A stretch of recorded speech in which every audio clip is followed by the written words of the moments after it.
dia. Eu espero que esteja tudo bem com vocês, amém? Hoje vamos tratar de um assunto bem interessante. Eu quero falar sobre esse livro que eu já mostrei aqui uma vez. É um livro da Assembleia de Deus, tá? Aqui. Eu marquei alguns pontos deste livro, tá? Estarei refutando esse livro da Assembleia de Deus, está aqui, tá? E eu vou aqui fazer minhas considerações, a pedido da nossa irmã Ivete. Estou falando da Trindade hoje.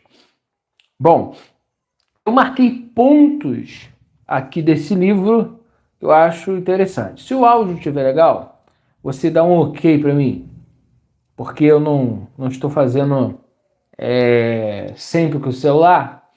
Hoje, excepcional, estou fazendo. Tá ok? Beleza. Então já vamos iniciar para não delongar muito, tá bom? Bom, primeiro ponto a se falar aqui. Começa o capítulo aqui na página 19, dizendo assim. Olha o que está escrito. As escrituras ensinam que Deus é um e que além dele não existe outro Deus. Isso é verdade. Isso é verdade. Contudo, a unidade divina é uma unidade composta de 3 pessoas distintas. Não, isso a Bíblia não ensina. Então hoje eu vou ensinar aqui o que a Bíblia ensina. E vou estar refutando de forma muito clara, objetiva, os erros deste livro.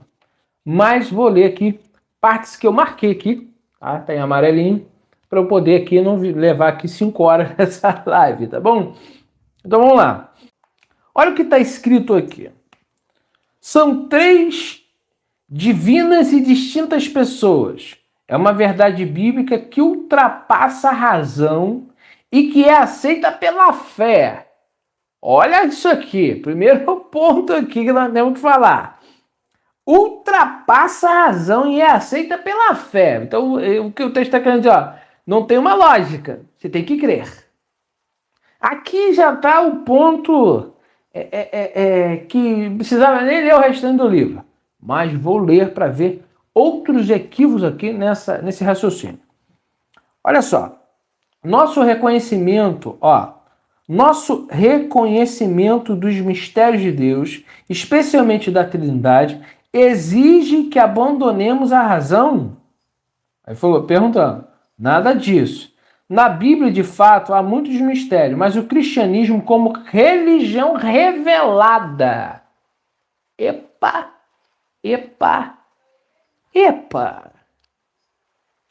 Lá no livro de Deuteronômio, capítulo 4, diz que Deus revelou as coisas para os filhos de Israel.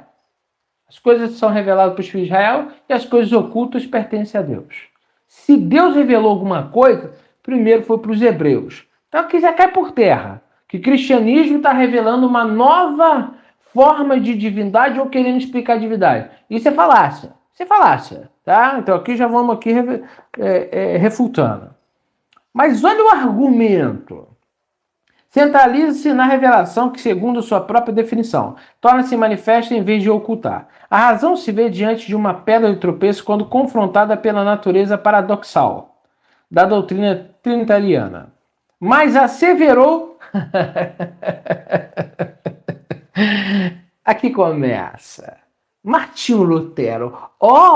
Gênio Martinho Lutero. Ele que vai me revelar alguma coisa e vai dizer para mim o que é certo e o que é bíblico. Vamos ver o que Martinho Lutero disse.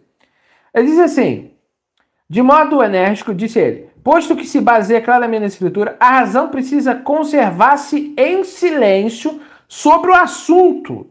Devemos tão somente crer. É o que diz Martinho Lutero. Então, Martinho Lutero, nesse assunto, não tem razão. Tem crença. Olha só o tamanho da incoerência. Irmãos, eu tô rindo, mas é brincadeira esse negócio. Brincadeira. Martinho Lutero disse, deixa a razão de lado, meu irmão. Agora você tem que crer. Deixa a razão de lado, não tem que ter lógica. Você tem que só crer, só crer. Tipo assim, acredite no que eu estou dizendo, mesmo se eu não tenho argumentos nem base bíblica. É isso que Martinho Lutero está querendo dizer. Tem que crer e tem que crer. Olha, ele já começa muito bem aqui, né, irmãos? Ele começa dizendo: são três divinas e distintas pessoas, e é uma verdade bíblica que ultrapassa a razão e é aceita pela fé. Pela fé, pela crentice. Eu acredito porque eu acredito. Eu não tenho argumento nenhum sólido. Eu não tenho uma explicação racional. Mas eu creio. Assim complica, né, irmãos? Nós vamos ver mais absurdos aqui. Martinho Lutero deixa a razão de lado e acredite. É isso só. É tipo assim, acredite no que eu estou falando. Eu não tenho. O que eu estou falando aqui não tem base nenhuma. Eu não tenho uma forma racional de explicar. Mas eu estou falando e tu tem que crer. Fica difícil assim, né, irmãos? Fica muito difícil. Olha só. Todas as três divinas pessoas da Trindade são coeternas, iguais entre si. Está dizendo aqui. Trindade das pessoas. A divindade é uma trindade. Isso aqui tudo segundo o cristianismo. A Bíblia não fala nada disso. Eu estou lendo aqui o que está escrito aqui. Pai, Filho e Espírito Santo significa simplesmente triunidade, segundo a igreja evangélica, tá? Mesmas substâncias, iguais em poder e glória. Isso segundo esse livrinho aqui. Mas vamos lá, vamos ler. Agora, olha só o que diz na página 22. Irmãos, dá vontade, sinceramente, sair correndo pela rua, sabe? Gritando. O Novo Testamento é a base segura para a crença da Trindade. Tá de brincadeira, né, meu irmão? Botar isso na página 22 desse livro aqui, Teologia, que o Novo Testamento é a base segura para a doutrina da Trindade. Então quer dizer o quê? A doutrina da Trindade é baseada em textos que a igreja canonizou. Que interessante. Por que não vai encontrar lá na Torá? Olha os argumentos que eles vão usar para defender a Trindade. Olha só isso aqui. Isso aqui, quem conhece hebraico, cai por terra agora. Olha só. Mas existem outros fatos que provam também o ponto de vista trinitário. Um dos nomes de Deus no Antigo Testamento. Tá de brincadeira, né, meu querido? Tá falando com quem estuda hebraico. Olha só. Ele translitera Elohim. Olha só, como que a pessoa quer falar de hebraico e translitera sem um H, meu irmão? Isso aqui, olha, esse aqui é livro da Assembleia de Deus, meu irmão. Tá de brincadeira transliterar Elohim sem um H? Não é Elohim, é Elohim. Primeiro vai aprender hebraico, antes de escrever isso aqui, tá? E ele diz assim, entre parênteses, plural, ponto. O hebraico é particular do hebraico, é uma língua que trata muitas palavras em plural. Por exemplo, água. Água não é singular. Maim é plural. Por isso que eu falo, céu não é céu, é céus. Chamaim é céus. Dentro da palavra chamaim tem maim, que é águas. Sabe? Então, faces, vida, raim, sabe? Árvore da vida, raim, plural também. Então, quando se coloca plural, o singular é Eloar. Mas quando se coloca o sufixo im, você pode traduzir como poderosíssimo. Está falando de um título majestático, porque o mesmo termo, muitas das vezes, é usado para deuses pagãos. O termo Elohim, para falar, muitas das vezes, de uma divindade egípcia, cananeia, Baal e tantos outros. Então, você não pode pegar só porque é plural e tentar aplicar. Porque Moisés foi chamado de Elohim. E Moisés é um só. E agora? Como é que fica, meu irmão? Os juízes de Israel também eram chamados de Elohim. É um título de poderio, tá? Poderosos, pode ser traduzido, poderosíssimo. Traz a conotação de que todos os poderes. Sabe? Não está falando de deuses no sentido que existe deuses. Sabe? Isso é politeísmo, tá? Isso não tem nada a ver com monoteísmo. Então aqui, essa argumentação aqui é ruim demais, muito ruim, tá? E aqui ele argumenta: o filho não é uma criatura, como criam os arianos, nem deixou sua existência do pai, mas é coexistente desde toda a eternidade, juntamente com o pai. No princípio era o verbo, e o verbo estava com Deus, e o verbo era Deus. Tá vendo? Toda a sustentação dessa ideia é no Novo Testamento. Esse livro de João é o último a entrar. Ele aqui tá pegando uma expressão em português para tentar identificar uma doutrina. Sendo que é um livro que entra por último, que a própria igreja canonizou.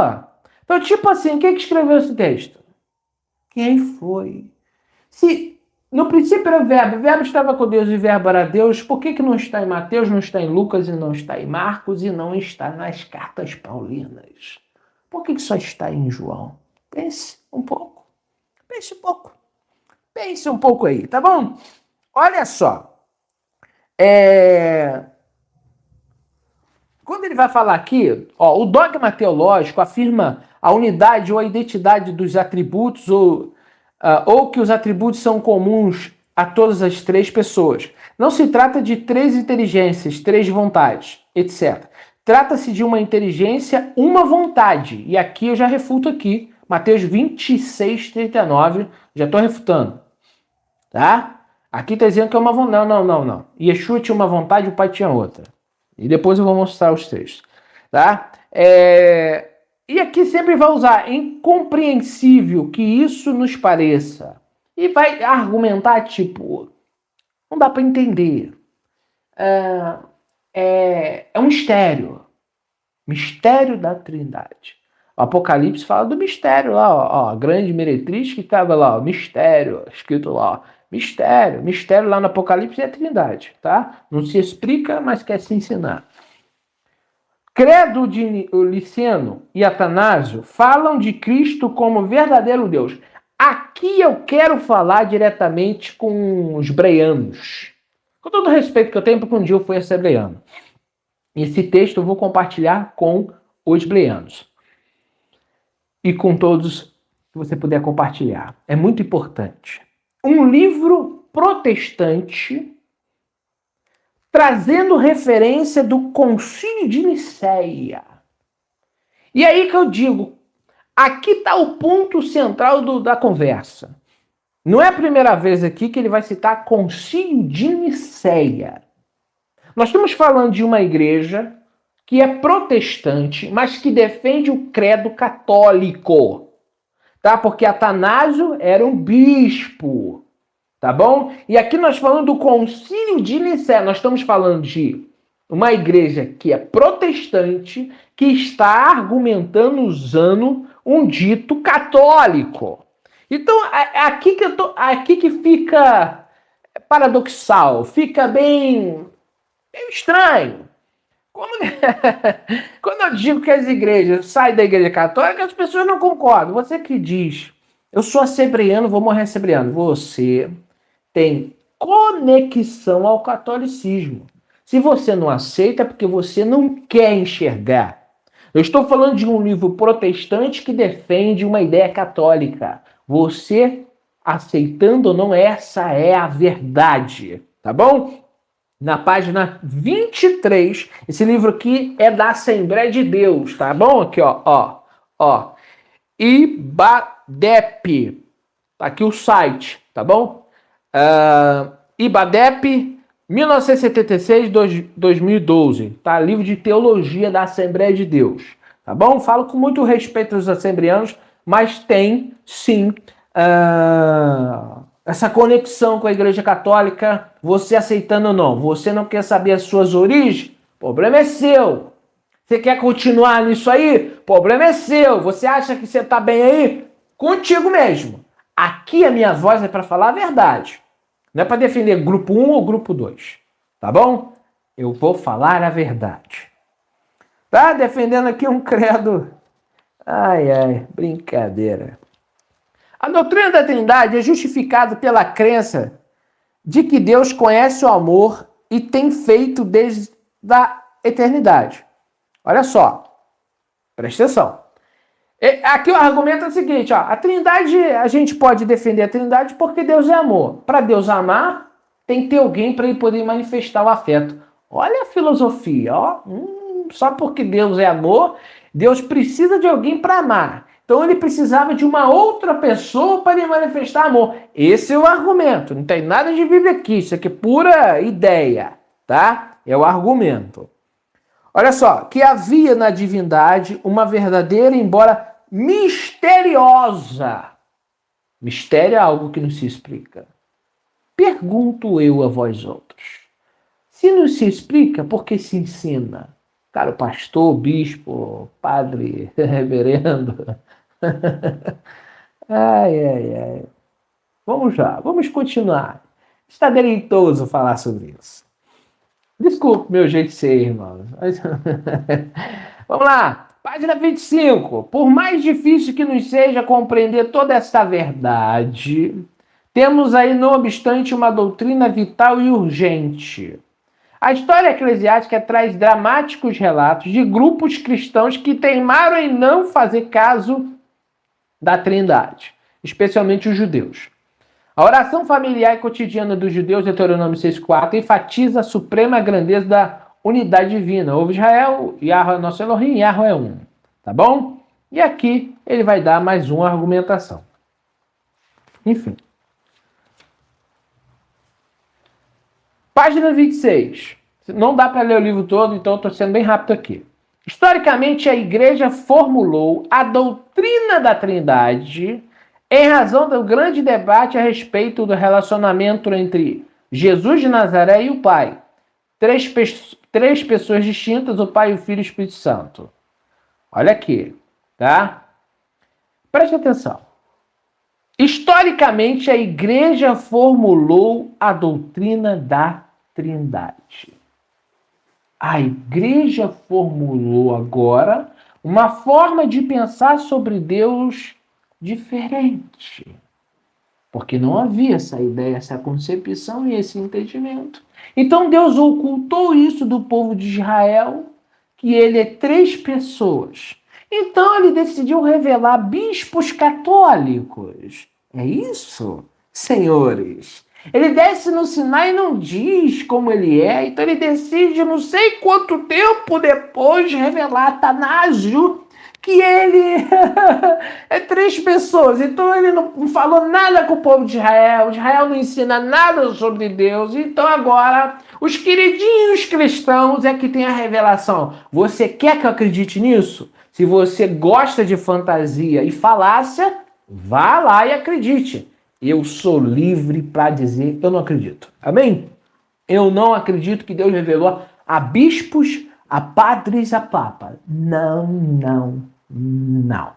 Agora, quando você disser, eu falar que você é católico protestante, não se sinta chateado, porque as igrejas evangélicas procedem da grande igreja mãe, a católica, que significa a igreja universal. Tá bom? Preste atenção. Nas palavras do credo atanasiano, um só Deus na Trindade. De novo, ele está defendendo, o autor deste livro aqui da Assembleia de Deus está defendendo o credo de Atanasiano, um bispo católico. Por mais difícil que você aceite, por mais perplexo, você assembleano, batista, tem raiz no catolicismo. E quando alguém for falar da minha religião, como alguns faladores por aí andam falando, eu quero dizer para vocês que um dia eu fui assembleano, tenho muito respeito pela Assembleia de Deus. Deus falou lá comigo, isso é inegável. Não estou dizendo que Deus nunca falou lá, que lá não tem pessoas boas. Não interprete errado minhas palavras. Eu estou dizendo o seguinte, eu estava lá buscando a Deus com sinceridade, mas não entendia nada sobre Deus porque eu fui ensinado errado. É o que hoje eu chego a essa conclusão. Respeito os meus irmãos hebreanos, mas não posso concordar com essa doutrina que não tem pé nem cabeça, tá? E muito mais, concordar com um protestante que defende um bispo. Ô, gente. Então, um protestante defendendo a doutrina católica não dá, né? Mas ainda não acabou, não. Olha o que está escrito na página 30. A palavra Trindade não aparece na Bíblia. Foi cunhada por Tertuliano. Eita, é muito bispo, hein, gente? Ó! Seu pastor já te falou isso? Hã? Sabe que eu vejo que a misericórdia de Deus é muito grande, sabe por quê? A maioria das pessoas são leigas. Talvez nem se eu falar Trindade, ela não vai nem saber responder. Por isso que eu acredito que tem pessoas que estão lá na inocência. Mas Apocalipse 18:4 diz: saia dela, meu povo. Saia dessas doutrinas que não são bíblicas. A palavra Trindade não aparece na Bíblia. Foi cunhada por Tertuliano. Veja só. Vamos lá. Uma grande disputa surgiu no início do quarto século. Gente, só não enxerga quem não quer ver. 4, 100, 200, 300, 400. Ai, quarto século. Século é 100. Olha quanto tempo depois começou a Babilônia embriagada, começou a deturpar, sair da verdade da Bíblia. Eu vou mostrar texto para vocês, eu vou mostrar o que Arion defendeu e o que Atanásio defendeu, eu vou dar textos bíblicos aqui, tá? Primeiro eu estou lendo um livrinho aqui para chegar lá, tá bom? A disputa começa, tá? Atanásio cria que os próprios fundamentos do cristianismo dependiam dessa afirmação por ele defendida em algumas linhas. Olha só isso aqui. Atanásio cria. Ah, meu Deus do céu.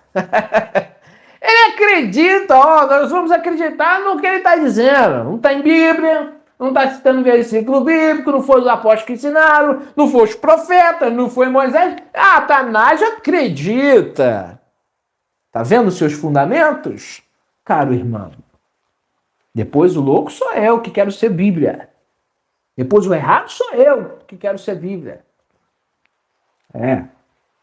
Vamos lá. Uma das primeiras tentativas contra a integridade da doutrina da Trindade foi feita nos idos dos anos 320 por Ário, que combateu a Trindade. Camarada que pelo menos fez a diferença. Né? Esta questão entre Ário e Alexandre adquiriu proporções tão grandes que foi necessária uma convocação de um concílio de Nicéia, um credo. Então, por causa de Ário argumentar contra essas ideias, houve o concílio de Nicéia. Em 325 d.C., o imperador Constantino convocou o concílio de Nicéia, que rejeitava as heresias de Ário. Foi no voto. Mas eu já contei aqui, historicamente falando, que Ário depois, Atanásio que olha só isso aqui, gente. Não adianta ir contra fatos. Não adianta tentar esconder a verdade, meu irmão. Ário, no voto, foi vencido. Depois, o Atanásio foi exilado. Você nunca ouviu falar nisso, né? Então, é uma doutrina que sempre foi e voltou. O descendente lá de Constantino trouxe de volta. Então, entrava o imperador novo, não acredito. Acredito. Não acredito. Sabe? Então fica uma coisa sem lógica. Diferentemente do que Moisés ensinou. Ouça Israel. Yahweh é o nosso Elohim. Yahweh é um ponto. Não tem que discutir e acabou a conversa. Nós não temos outro Yahweh. Yahweh é um, é o pai de Yeshua e acabou a conversa. Não tem negócio. É simples de entender, racional, é simples, meu irmão. Shema Israel, Yahweh. Yeshua nunca foi chamado de Yahweh. Tá bom? Outro ponto. Vamos lá. primeiros cristãos não queriam perder o seu monoteísmo judaico enquanto exaltavam o seu Salvador. Escute a argumentação na página 31 desse livro. Os primeiros cristãos não queriam perder o seu monoteísmo judaico. Por quê, irmãos? Porque os primeiros apóstolos, na verdade, os apóstolos, os primeiros discípulos de Yeshua eram todos judeus que citavam Shema Israel, Adonai Eloheinu, Adonai Echad. Por quê? Porque eles eram bíblicos. Eles eram toraístas. Eles não abandonaram os fundamentos da Torá e dos profetas. Por isso que eles não abandonaram o monoteísmo. Simples de explicar, não é? Quem abandonou o monoteísmo foi o catolicismo, a religião dos gentios. Tá bom? É o que nós temos que falar aqui. O clímax da formulação trinitária ocorreu no Concílio de Constantinopla, em 381. Devemos a esse concílio a expressão do conceito ortodoxo da Trindade, quase no IV século. E, novamente, o Concílio Católico. Então, essa nova religião trouxe uma nova ideia sobre Deus. Simples de entender, fácil de entender, tá bom? Só não entende quem não quer. Vamos continuar. Todavia, para apreciarmos o que disse o concílio, é útil acompanharmos o desenvolvimento histórico da doutrina. O concílio católico decide assuntos. Você não está falando de judeus do primeiro século decidindo assuntos. Lá em Atos, no primeiro século, Deus é Yahweh, o único Deus. Yeshua é filho do Eterno. A palavra filho, poderíamos fazer uma live falando sobre essa questão. O Salomão também foi chamado de filho de Deus. Os anjos também, o Israel. Essa conotação, sabe, o exalta a um patamar alto. Tá bom? Mas se você olhar pela Torá, filho está falando de é um representante. É isso aqui, tá? Mas não vamos entrar aqui agora nesse assunto. Eu vou ler o que está escrito aqui. Olha as argumentações. Apóstolos. O ensino apostólico claramente aceitou a plena e real divindade de Jesus e aceitou e adotou a fórmula batismal trinitária. E eu coloquei bem grande aqui, errado. Porque Mateus 28:19 foi acrescentado. Na nota da Bíblia de Jerusalém coloca que aquilo ali não estava nos manuscritos antigos. Provavelmente foi um acréscimo. Você sabia disso? Que em nenhum outro lugar tem que ser no Mateus. Tinha que ser no livro de Mateus de novo. Né? Não foi Marcos, não foi Lucas. Tinha que ser em Mateus. Não existe em nenhum outro texto que o batismo em nome do Pai, do Filho e do Espírito Santo. Não tem. Se você olhar o batismo em nome de Yeshua, isso é um acréscimo. Eu não tenho medo de falar isso aqui. Se alguém tem medo, eu não posso fazer nada. É acréscimo católico, tá bom? Então, os apóstolos não aceitaram não, porque o livro de Atos todo, os apóstolos declaram que o batismo é em nome de Yeshua. Então não tem como, sabe? Refutar. O batismo é em nome de Yeshua. Mateus 28:19 é acréscimo. Tá bom? Simples aqui. Então aqui já derrubo aqui essa tese aqui. Olha a argumentação dele. Os pais apostólicos entre 100 e 150. Aqui ele fala aqui que eles... Tudo depois de Cristo. Os apologistas e os polemistas. 150 a 320. E olha só quem está aqui. Ó, Orígenes. Justino Marte. Teólifo. Tertuliano. Aí Tertuliano diz... Falou em trindade, pessoas, 3 em número, mas em uma substância. Novamente, o Tertuliano. Fala sobre a biografia de Tertuliano. Como foi o final da vida de Tertuliano? Você sabe? Pesquisa um pouco. Como que foi o final da vida de Tertuliano? Onde Tertuliano estava com a sua fé? Pesquisa aí. Dever de casa, irmãos. Tá bom? Agora eu vou entrar aqui num ponto que eu vou ler a palavra, tá? E vou dar meus argumentos bíblicos, tá bom? Arion versus Atanásio. Olha o que Arion acreditava. Arion acreditava assim. 325 depois de Cristo, Arion disse assim: somente Deus Pai é eterno. O Filho teve um princípio como o primeiro e mais importante ser criado. O Filho não é um em essência com o Pai. Cristo é subordinado ao Pai. Ele é chamado Deus como um título honorífico, que significa em honra. Tá? De fato, é nesse caso aqui que eu me baseio também. É um título de respeito, tá bom? Como no caso de Moisés, como uma procuração que ele recebeu. O que Atanásio acreditava? Cristo é coeterno com o Pai. Cristo não teve princípio. O Filho e o Pai têm a mesma essência e Cristo não é subordinado ao Pai. E aqui eu separei alguns textos para nós lermos.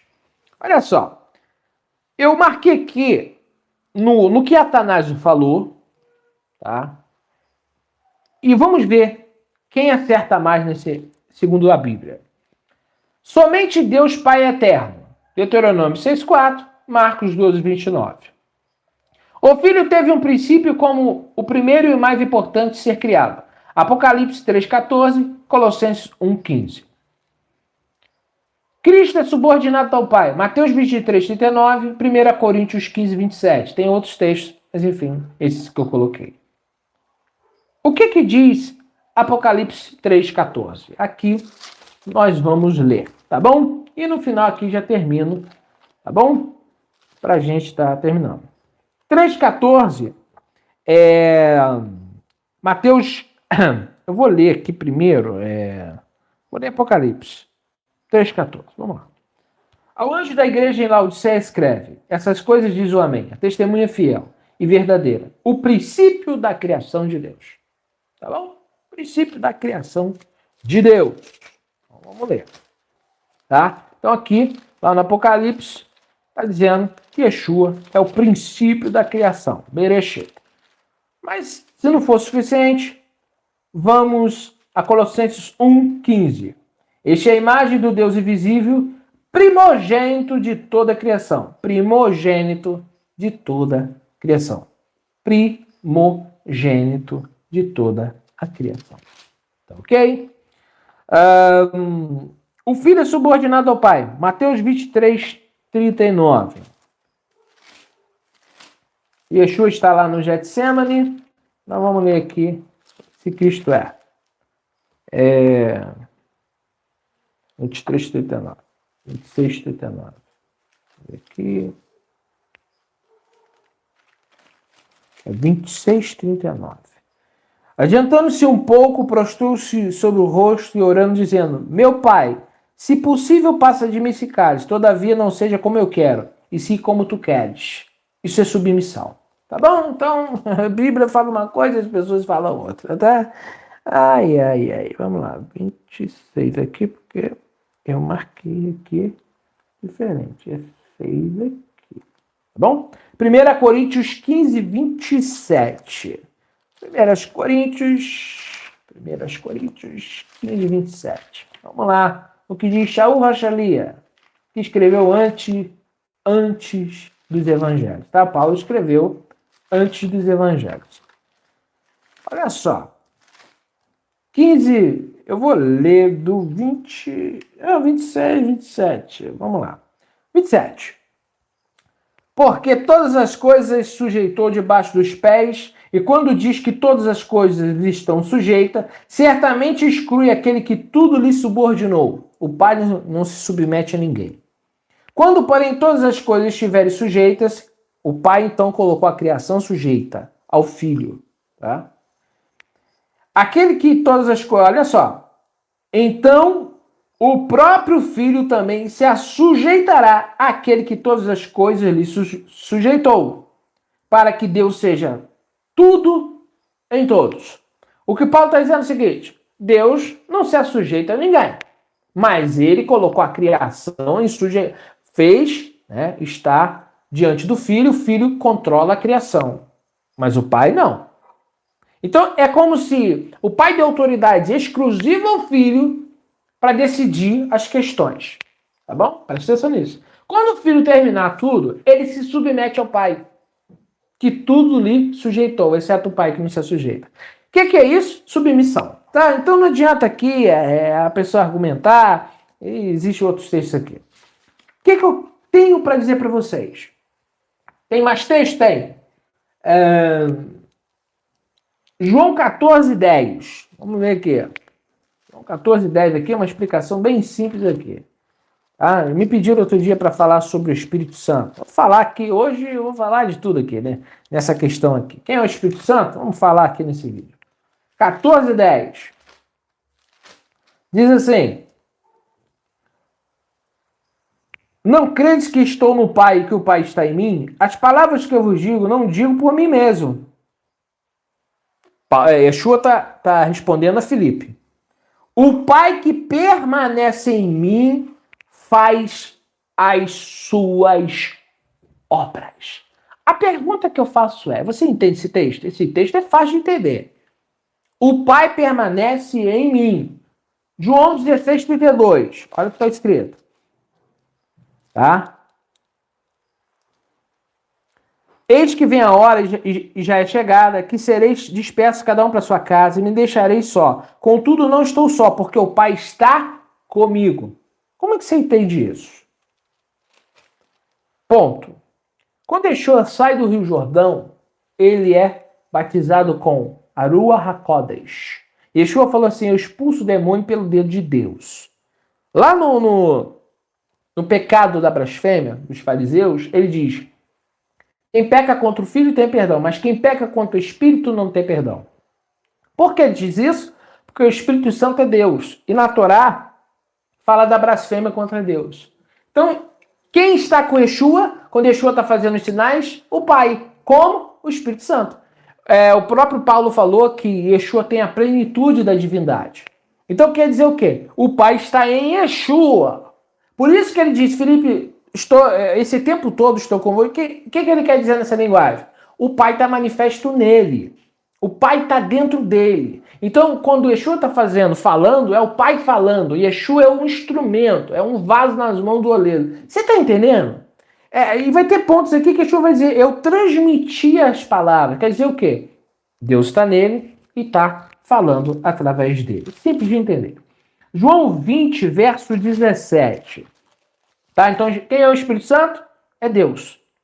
É o fôlego de Deus, manifestação de Deus. É ele próprio manifestando de uma forma, tá? Muito clara. Olha o que ele diz em 20, 17. Diz aos meus irmãos, vai ter com os meus irmãos, e dizes, subo para o meu Pai, vosso Pai, para meu Deus, vosso Deus. Um outro ponto aqui. Yeshua tem um pai e Yeshua tem um Deus. O pai de Yeshua é o Yahuwah. E Yeshua está querendo dizer que o Deus dos apóstolos é o Deus dele. Você está vendo que trindade não vai subsistir com Bíblia? Então veja só. Subo para o meu pai e vosso pai, se colocando como irmão. Está aqui. Para meu Deus, para vosso Deus. Quer dizer o quê? O Deus que vocês adoram, eu também estou adorando. É isso aqui que está escrito aqui. Tá bom? Se você não quiser aceitar, aí é contigo mesmo. Apocalipse 3:2. Vamos lá, Apocalipse 3, verso 2. Ser vigilante, consolida o resto que estava para morrer, porque não tenho achado íntegras as tuas obras na presença do meu Deus. Elohai. O Yod ali, meu. Elohá, Deus. Meu Deus. No verso 12. Ao vencedor faloei coluna no santuário do meu Deus, Elohai, e daí jamais sairá. Gravarei também sobre ele o nome do meu Deus, Elohai, o nome da cidade do meu Deus, Elohai, a nova Jerusalém que desce do céu, vinda da parte do Elohai, meu Deus. E o meu novo nome. Então Yeshua vai ter um novo nome. Repita comigo, repita aí na sua casa. Yeshua vai ter um novo nome. Yeshua vai ter um novo nome, Você sabia disso? Talvez você não sabia, né? Você talvez não sabia, mas está sabendo agora. E nós vamos ler lá em Êxodo 3, para terminar com chave de ouro. Tá? Com Bíblia tudo se resolve. Vamos lá. Vamos ver o Eterno falando aqui. Disse Moisés a Deus: eis que quando eu vier aos filhos de Israel, ele disser: o Deus de vossos pais me enviou a vós outros, eles me perguntarem: qual é o seu nome? O que lhe direi? Disse Deus a Moisés: eu sou o que sou. Disse mais: assim dirás aos filhos de Israel: eu sou, me enviou a vós outros. Disse Deus ainda mais: assim dirás aos filhos de Israel: o Deus de vossos pais, Deus de Abraão, Deus de Isaac, o Deus de Jacó, me enviou a vós. Este é o meu nome, eternamente.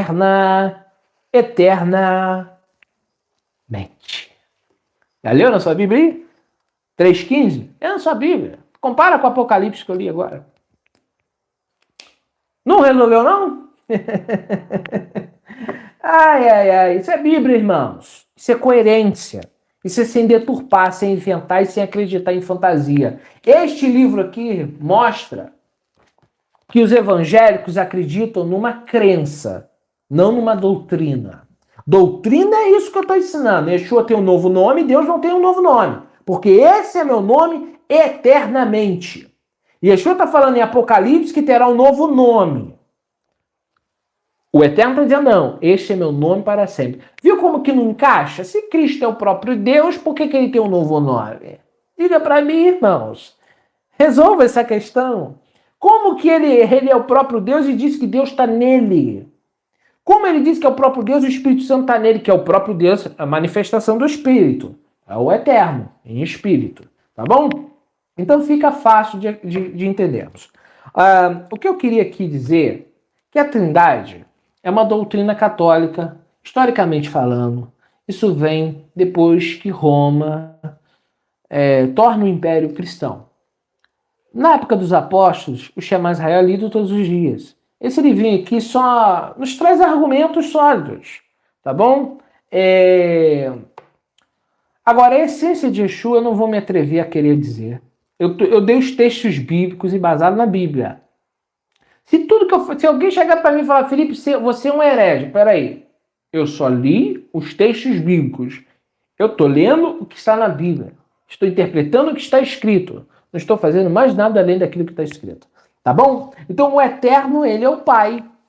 E o Yeshua falou que o Pai é o Deus dele. E aqui é interessante que Yeshua diz, o vosso Pai é o meu Pai. O vosso Deus é o meu Deus. Não dá para vocês dar um checkmate nisso não, gente. Yeshua está falando, o Deus de vocês é meu Deus. O Pai de vocês é meu Pai. Eu estou indo para ele. E vai ficar destra de Deus. Então, Yeshua, na opinião, entra aqui a minha opinião, tá? Desse todos os textos bíblicos. É uma live aqui que você precisa enviar para as pessoas que você ama. Aqueles que dizem ser, na verdade, evangélicos, na verdade, são católicos e evangélicos. Isso é respeitoso que eu estou falando. Eu estou sendo coerente com a verdade, tá bom? Eu vou ler aqui um texto, vou ver se eu pego aqui um texto. Olha só. Vocês viram que eu, no começo da live, eu li ali a palavra mistério. A doutrina da Trindade é um mistério, não é? Vocês viram aí, quem pegou a live no começo viu que eu li aqui, ó. Tá? Apocalipse 17, verso 5. Eu não ia não, mas aqui o Espírito de Deus me lembrou desse texto. Olha o que está escrito. Apocalipse 17, descrição da grande meretriz. Na sua fronte achava escrito um nome, um mistério. Na sua fronte estava escrito um mistério. A grande meretriz é a Igreja Católica, que influenciou o cristianismo todo. Essa imagem aqui você encontra também no catolicismo, tá bom? Então, se você diz que é protestante, seja de verdade. Volte a Deuteronômio 6,4. Tá bom? Volte à verdade, tá? Muitas coisas que eu li aqui, deixa eu encontrar aqui. Olha só. Ó, vai ter várias partes aqui que ele vai falar que é um mistério, tá? Que havia na divindade uma verdadeira, embora misteriosa distinção, misteriosa. E vai ter outros textos de mistério. Aqui no começo, tem uma parte que diz assim, são 3 divinas e distintas pessoas, e é uma verdade bíblica que ultrapassa a razão e que é aceita pela fé. Pela fé. O que quer dizer? Não tem razão. E aqui embaixo vai dizer que Lutero disse, precisa conservar-se em silêncio a razão e devemos tão somente crer. Lutero está dizendo, quando se trata de trindade é o seguinte, a razão fica quietinha. Só acredite. Tudo desenvolvido pela mente humana.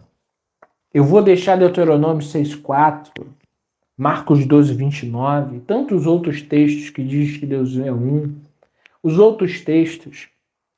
E você observa que nesse livro aqui vai dizer que o cristianismo é uma religião que foi revelada a Trindade. Como eu vou aceitar isso, gente? Uma religião do 3º século agora recebeu a revelação sobre Deus que Deus não deu aos hebreus.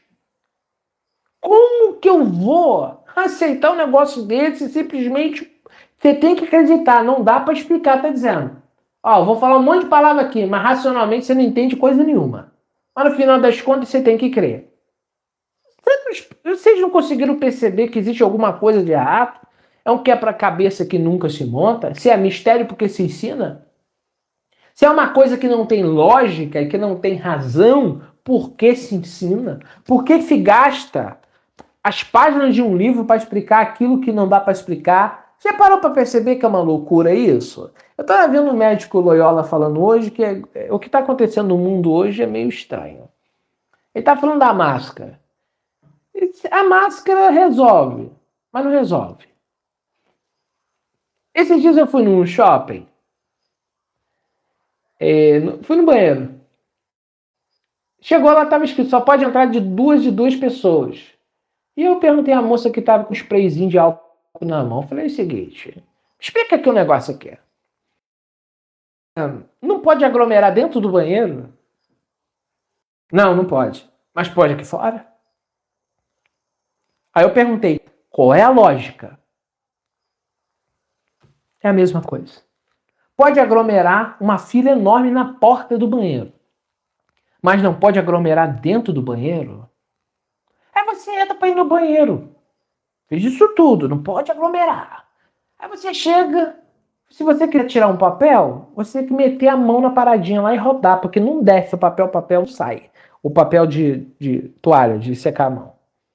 Né? Apesar que quando eu fui em Brasília, eu fui num banheiro no aeroporto, que é tudo sensor. Você coloca a mão debaixo da torneira, a água desce. Do sabão desce. E até mesmo para secar a mão, você não precisa colocar a mão. Mas aonde eu fui não era assim. Era tudo manual. Então você tinha que apertar para tirar o sabão, você tinha que rodar com a mãozinha para soltar o papel. E aí qual é a lógica de não aglomerar, meu irmão?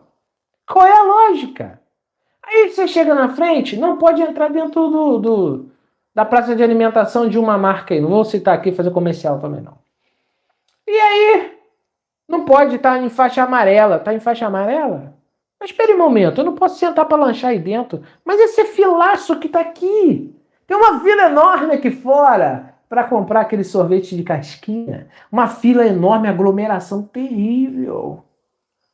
Você não pode ir na praia, mas você entra dentro de um ônibus lotado. A pergunta que eu te faço, isso é racional? Qual lógica tem? Você vai dizer para mim, Felipe, não tem lógica nenhuma. É a mesma coisa. Não tem lógica nenhuma a Trindade, mas quer se ensinar. É o que está acontecendo. Não tem lógica, não tem razão. Texto nenhum bate, mas eu acredito. É igual eu vou argumentar com evangélicos sobre certos pontos, e eles dizem assim, mas eu acredito. Não me interessa que você acredita. Eu até respeito que você acredita. mas eu uso Bíblia. Eu uso Bíblia. Tá bom? E o ponto central que nós vamos aqui tratar é: você realmente está em Techuvá? Você realmente faz Techuvá? Uma doutrina tão igual como essa é o unicismo dos messiânicos. Alguns messiânicos são unicistas. O que é? Essa é outra doutrina. É uma doutrina que diz que Cristo é uma manifestação do Pai, que na verdade é o próprio Pai na Terra. Esses mesmos argumentos vai refutar a doutrina. Por quê? Se o filho tem uma vontade e o pai tem outra, nós não temos aí uma mesma pessoa. Porque para haver uma mesma pessoa, tem que haver o mesmo desejo. Imaginemos aqui, o meu espírito, eu estou aqui, e digamos que eu vou usar uma linguagem aqui para vocês entenderem. Vocês vão entender, tá? Um arrebatamento. Na linguagem espírita vai ser viagem astral. A diferença é que o arrebatamento é Deus tirando o corpo. A viagem astral é uma ajudinha que o Shed dá. Então vamos usar aqui o Deus me tirando do corpo. Ou vamos usar aqui uma tipologia. Imaginemos que o meu espírito pudesse sair do corpo. Eu estou sentado aqui e meu espírito pode sair daqui lá na casa da vovó tomar um café. Na verdade, apesar que... Enfim, vou lá na casa da vovó.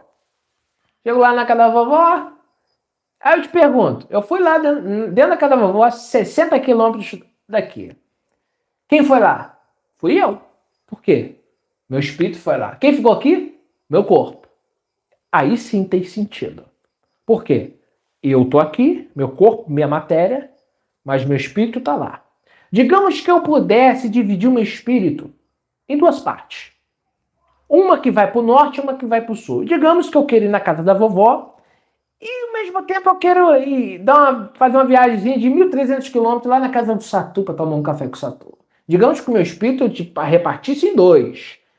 Eu fui lá na vovó e eu fui lá no Satu. Quem está no Satu? Eu. Quem está na vovó? Eu. Então, se a vovó chegar para mim, meu filho, você quer um café? Você gosta de café? Vovó sabe que eu gosto, né? Gosto sim, vovó, gosto, quero sim. Vamos no Satu, você gosta de café? Gosto de café. Você quer um café? Quero café. Você entendeu? Isso seria manifestação do Felipe. Eu tô aqui, mas meu espírito foi lá em outro lugar, mas é a mesma pessoa. É como se eu fosse apenas uma réplica, fosse apenas meu espírito multiplicasse eu mesmo. Seria eu em outro lugar, mas seria eu mesmo. Aí teria uma lógica. Agora, o unicismo dizendo que o filho é o pai, mas na hora de tomar decisões, o filho não é o pai. Na hora de desejos, um tem um desejo, outro desejo, um tem vontade de sair da cruz. Aí o filho diz assim, não faça a minha vontade, mas faça a tua. Aí, imaginemos aqui, que o filho fosse o pai. Por que ele está orando para ele mesmo? Faz algum sentido, irmãos? Usa lógica, irmãos. Racional, seja racional. O filho está orando para ele mesmo. E o filho, então, se revestiu dele próprio quando o Espírito Santo desce sobre ele. Sabe qual é o problema das pessoas? Elas querem acreditar naquilo que não dá para acreditar. Elas querem ensinar aquilo que não tem como se explicar. Vamos para a matemática. 3 mais 3 é 6. Ninguém vai discordar disso. 3 vezes 3 é 9. Não é? 9? 3 vezes 3? 3, 3, 3. 3 com 3, 6. Com mais 3, 9. Isso é lógica, isso é ter razão, tá? O problema é que algumas religiões, elas querem ensinar coisas que eles não podem explicar. Ora bolas, porque ensinam. Ficam quietos. Vocês estão atrapalhando o reino de Deus, vocês estão atrapalhando o evangelho. Vocês querem ensinar aquilo que não dá para provar. Era melhor você ensinar a amar o próximo, que é algo bíblico, é racional e se explica. O que é amar? Você acolher, você abraçar, você dar amor. Isso é racional. Sabe, ensine a ajudar o próximo. Isso é racional. Isso, você consegue entender e consegue fazer. Agora, você quer ensinar algo que não tem como você explicar? Você quer ensinar algo que não tem lógica? Você quer ensinar algo que não tem pé nem cabeça? E no final das contas você fala um monte de coisa. E diz no final o seguinte: ah, é pela fé. É como se tivesse me tirando de boba. É igual eu cheguei lá na porta do banheiro do shopping. Só pode entrar de 2 a 2. Mas peraí, não pode aglomerar dentro do banheiro, pode aglomerar aqui fora? Eu não tô lunático. Eu não sou louco. Eu tenho razão. E aqui está o ponto, quando a religião tira a tua razão, para com isso, meu irmão. Tem pessoas dando carro, dando casa, dando tudo para a igreja. Usa a cabeça. Tem pessoas passando sal no corpo, pisando em sal. Use a cabeça, use. Deus te deu inteligência e te deu raciocínio. Você tem que pensar, o que esse camarada está me ensinando? Isso tem lógica, isso tem razão, isso é plausível, isso tem base. E Yeshua falou de fundamento. Quando você vai construir uma casa, você faz o quê? Fundamento. Você vai abrir uma sapata, tá? Onde chegar no lugar mais firme, viu que tá firme, você bota um radier, bota uma coluna, vai encher de concreto. Isso é o quê? Fundação. Você precisa de algo que seja racional para você poder o quê? Entender. Como você acredita numa doutrina que você não consegue entender? Não faz sentido. Por isso que a Torá, muitas pessoas não vão gostar da Torá, porque a Torá, ela te ensina aquilo que você tem que fazer. E algumas coisas que a ciência ainda não tinha essa grandeza de hoje, né? Eu digo que a ciência ela passa muita coisa interessante pra gente, né? Nos ensina muita coisa a ciência. Antigamente não. Então Deus dizia assim, olha, não coma carne de porco. Tem pés fendidos, né? Mas não rumina. Ponto. Deus não explicou mais nada. Mas você sabe o que é o porco. E ele te disse que para você não comê-lo porque ele não rumina. O que a ciência explica? Cientificamente falando, olha a quantidade de bactéria que tem um porco. 85%. Não faria sentido nenhum Deus falar para você naquela época que o porco tem 85%, por ele não ruminar, então ele tem muita bactéria. Já o boi, por exemplo, é 30%, o frango 25%. Então você consegue entender a lógica, né? É um animal que, por natureza, tem vermes, não é alimento. Por isso eu não como porco, tá? Então, as pessoas dizem que não comem porco. Eu não como porco porque é bíblico. Deus falou para não comer. E quem quiser comer, coma. Eu não vou comer. Tem tanta carne boa para comer. Vou comer cordeiro. Já comeu cordeiro? Cordeiro é bom. Vou comer frango. Comer carne de boi. Para que eu vou comer aquilo que Deus proibiu? Só porque eu acho. Não, a nova religião me diz que eu posso comer. Agora eu te pergunto, essa nova religião foi Deus que instituiu? Foi Deus que ensinou? Ou veio da cabeça do homem? Sofistas, sofisma. É uma parte da época, a filosofia, eles tentavam explicar aquilo que não dava para explicar, mas eles argumentavam com muita oratória e muita fala, retórica. Não, porque o sol está ali, porque a Terra está está num lugar interessante. Está num lugar interessante. O Sol ele está num lugar também interessante. Mas o Sol ele não pode chegar muito perto da Terra porque tem um limite que foi feito, que existe. E começa blá, blá, blá, e começa pá, pá, pá, pá, pá, mas explica muito bem, mas não explica nada. É tipo assim, o sofisma é o seguinte, ele tem uma lábia. Ele tem uma lábia. Uma vez eu conheci uma pessoa que ele vendia muito. É comerciante. E se você fosse falar com ele, você não queria comprar, mas se você fosse lá, ele fazia você comprar. Tudo com poder de persuasão. Sabe? Então, eu já vi vendedores assim. Uma vez minha esposa fomos trabalhar com uma rede de colchões, e lá eles davam aula de como você vender. Tudo com oratória, tudo com fala. tudo argumentando. Argumentar sim, a ciência te dava palestra, pra você vender mais, não sei o quê. Não ficou muito tempo, não. Acho que a gente vendeu 1 ou 2 na época. Eu não estava no caminho do Senhor, não. Mas eu lembro, tinha curso. É tipo assim, o sofisma é isso. Tem uma lábia muito boa, fala muito bem, argumenta muito bem, mas não tem razão. Não tem prova. Não tem, sabe, historicidade. Não tem comprovação bíblica. Eu trabalho com o quê? Eu, Cunha. Eu trabalho com a Bíblia, eu trabalho com concordância bíblica e eu trabalho com argumentação bíblica. Eu não me utilizo nas doutrinas que eu falo. Quando eu falo do dízimo, por exemplo, qual é a lógica que eu falo aqui? Eu já ensinei, esses dias o camarada veio falar para mim de oferta. Por exemplo, me criticam por monetizar aqui o canal. Eu tirei a monetização. Se alguém me enviar uma terumá, também criticam. Sabe? Por que você não critica que eu fico 2 horas todo dia? Felipe, você tem que fazer menos lives, faz uma só por semana. Cansa muito. Não, ninguém argumenta isso. Mas sempre tem algum para argumentar. Biblicamente, vai lá em Lucas 8. Leia lá Lucas 8, já leu? Leia lá, vamos lá ler Lucas 8. Yeshua, nem dizimista ele era. Mas enfim, vamos lá. Vou falar aqui rapidinho, só para vocês entenderem como que é a argumentação. Verso 3 de Lucas 8. E Joana, mulher de Cusa, procurador de Herodes, Susana e muitas outras, as quais se prestavam assistência com seus bens.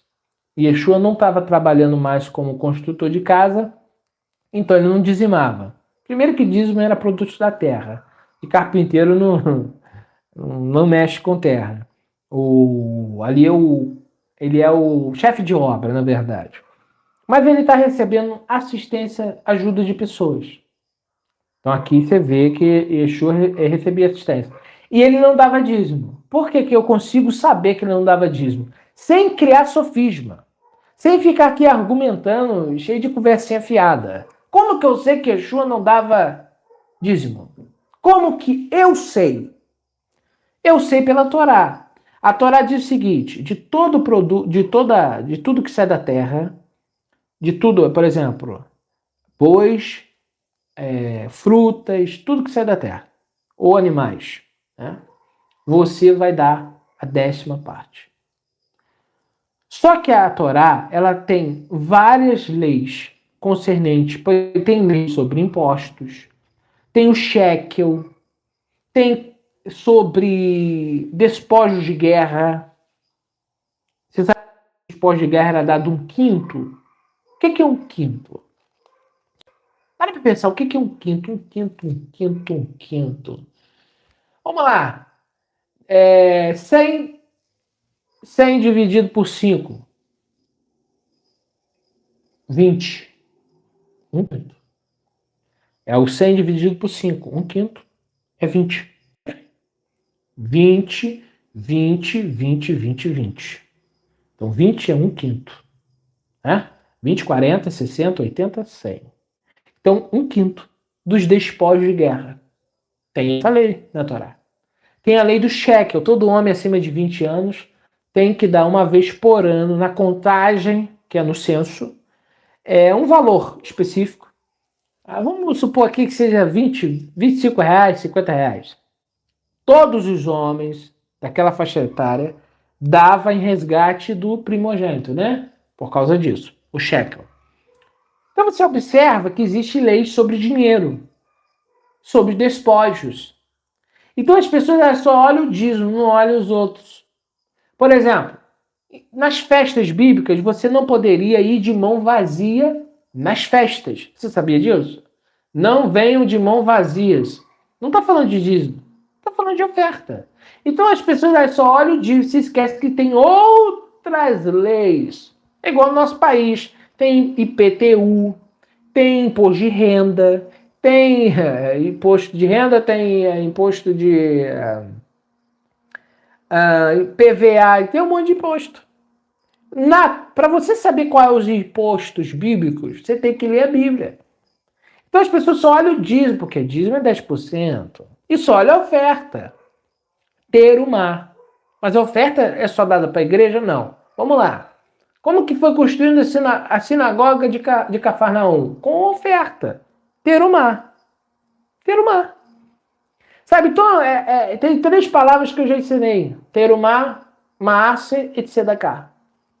Dízimo. Eu nunca recebi dízimo. Nunca. Em hipótese nenhuma. Tá bom? Todas as pessoas que às vezes me chamam e me procuram, eles querem enviar terumá. Terumá é contribuição voluntária. A pessoa quer me ajudar de alguma maneira. Não é? A pessoa quer me ajudar para me comprar um livro. Qual o problema? Aí tem gente que critica. Né? Aí se eu ponho aqui, monetizo o canal, porque se você for ver toda a plataforma do YouTube, ela tem comercial. Mas você sabia que tem uma forma de você não ver comercial? Existe. É só você cadastrar no YouTube Premium. Sabia disso? Então eu vou dar a dica aí. É só você paga um valorzinho aí por mês, vem uma merreca, e você não tem mais propaganda. Então, a plataforma vive disso, as pessoas não entendem. Tá? A plataforma vive, todas vão ter isso. Aí quando eu monetizo, o povo reclama. Mas qual é a lógica? Não tem. Ah, mas porque passa comercial em tudo que é lugar, irmãos. Não é? Passa comercial em tudo que é lugar. Mas você tem a opção. Só você se inscrever no prêmio. Mas eu não quero colocar impedimento. As lives você pode ver. Não tem, está desativado. Se tiver ativado aí a monetização, porque eu estou fazendo pelo celular, mas está desativado, porque eu não ativei não, tá, irmãos? Tá? Os vídeos antigos ainda não entrei no painel. Tem uma burocracia danada aqui. Eu tenho que entrar no painel para desativar totalmente. Desativei das lives. Mas tem alguns vídeos para trás aí que ainda vai ter. Tá? Mas as pessoas reclamam. Reclamam de tudo, mas eles argumentam no quê? No nada. No que eles acreditam, no que eles pensam e no que eles falam. Então, quando eu falo do dízimo, eu falo certo. Dê o seu dízimo para a viúva, para um pobre, para uma casa de recuperação, para um asilo. Tá? Sedaká. Você está vendo uma pessoa sem roupa, compra uma roupa. Isso é de sedaká. Tá vendo a pessoa com fome, dá um prato de comida. Sedaká. Agora, você quer ajudar uma sinagoga, um canal ou um tipo de associação, isso é terumá. Você quer ajudar a construir uma sinagoga? Terumá. Você quer ajudar a construir uma igreja? Terumá. Tudo é... Mas olha o raciocínio. É bíblico. Terumá e sedaká são palavras distintas. Então, aqui há o ponto. As doutrinas elas precisam ser baseadas na legitimidade. Elas não podem ser baseadas no acho, no penso, no acredito. E isso é o que eu mais vi dentro da igreja. Acho, penso, acredito. E canso de ver nas pessoas. Eu acho, eu penso, acredito. Aqui o autor desse livro ele vai falar o seguinte. Ele vai falar assim, Deus em 3 pessoas. Só que ele não chegou e definiu o que significa Deus na Bíblia hebraica. Porque grego, theos, é grego. Deus, português. Elohim é hebraico. É a palavra bíblica. Pergunto eu a vós outros, qual é a definição? Quando Gênesis 6 diz os filhos de Deus. Filhos de Deus. Então Deus tem filhos. Jó capítulo 1. E os filhos de Deus. Qual é a definição de Deus? Moisés, tu serás Deus diante de Faraó. E Arão o seu profeta. Como é que é isso? Tu serás Deus diante de Faraó. Como que um juiz é chamado de Deus? Qual é a definição, então, de Deus? Eu defino pela ideia teológica de hoje ou eu defino pela ideia arcaica de antes? E aqui está o problema hoje das Bíblias, hoje está o problema hoje do entendimento. Porque eu quero definir as coisas na minha ideia de hoje. Por exemplo, aqui, tem todo esse contexto aqui, que eu estou ensinando aqui. Casamento. Quando você olha o casamento, você pode se basear no de hoje ou no de antes? Lá da época da Bíblia. Quando Mateus 19 está falando de casamento de hoje? Como era o casamento da época de Yeshua? Era igual hoje? De forma nenhuma. Quem que casava na época de Yeshua? Era juiz de paz? Era pastor? Não. Hoje faz cerimônia na igreja. Eu casei minha filha. Você sabia disso? Eu casei minha filha. Pode os outros falar o que quiser. Aqui, ó, eu penso, eu raciocino, eu leio a Bíblia. Eu fiz. Tá bom? E diz para ela, depois você vai lá no fórum e faz o papel. Eu tenho muita responsabilidade do que eu falo, porque eu ensino. Eu ensino aquilo que está na Bíblia, não que os outros querem aprender. Tá bom? Então, primeiro eu fiz o cerimonial de a bênção. Depois eu disse, depois você vai lá no fórum e pega lá a certidão de casamento. Você nunca leu escrito lá, não? Certidão é certificação. De quê? De quê? De quê? De quê? De casamento. Então, o que é casamento? As pessoas nem definir palavras mais, elas sabem. Não sabem o que é etimologia, não sabem. Aí fica um povo estranho, que não se baseia na lógica. Casamento é quando um homem e uma mulher vão morar juntos, irmãos. Poxa vida, vamos raciocinar um pouco. Casamento não é você ir no fórum. Lá você vai pegar uma certidão, comprovando que vocês foram morar juntos. Sabe, será que as pessoas não percebem? Não definem mais palavras. Na época da Bíblia, por exemplo, casar significa o quê? Na Bíblia, casar. Você vai encontrar a palavra casamento na Bíblia, ou casar. A palavra ali é Baal. Baal. Você só vai achar isso no texto hebraico. Aí você vai ver, Baal significa o quê? Dono. Ah, peraí. Dono. O marido é o dono da mulher. Na Bíblia, não tô falando hoje. Hoje nós estamos num mundo diferente, né? Mas na Bíblia, Baal é o dono. Então, uma mulher casada é uma mulher que tem um dono. Deu para entender o que é isso na Bíblia? Só que não, nós queremos basear casamento nos dias de hoje. A nossa mente de hoje. Então, hoje nós vamos falar de casamento, você tem que ir no fórum para estar casado. Não, você tem que ir no fórum para pegar o certificado. Civil. Tá? Civil, porque se eu for se você tiver numa tribo indígena, você não precisa de papel, coisa nenhuma. Isso tudo hoje aqui, gente, tá? O mundo está sendo transformado porque o homem agora está metendo bedelho. Um homem que agora é assim do jeito que eu quero, que eu quero. Não sou contra as leis dos homens. Eu só não posso tentar colocar as leis dos homens na frente da lei de Deus. Tá? E deixará um homem seu pai e sua mãe e se unirá à sua mulher. E ambos serão uma só carne. Isso é Bíblia. Tá? Isso é Bíblia. Um indivíduo que está morando com uma mulher há 20 anos, ele está casado. Pastor gostando ou não. Tá bom? Pastor gostando ou não.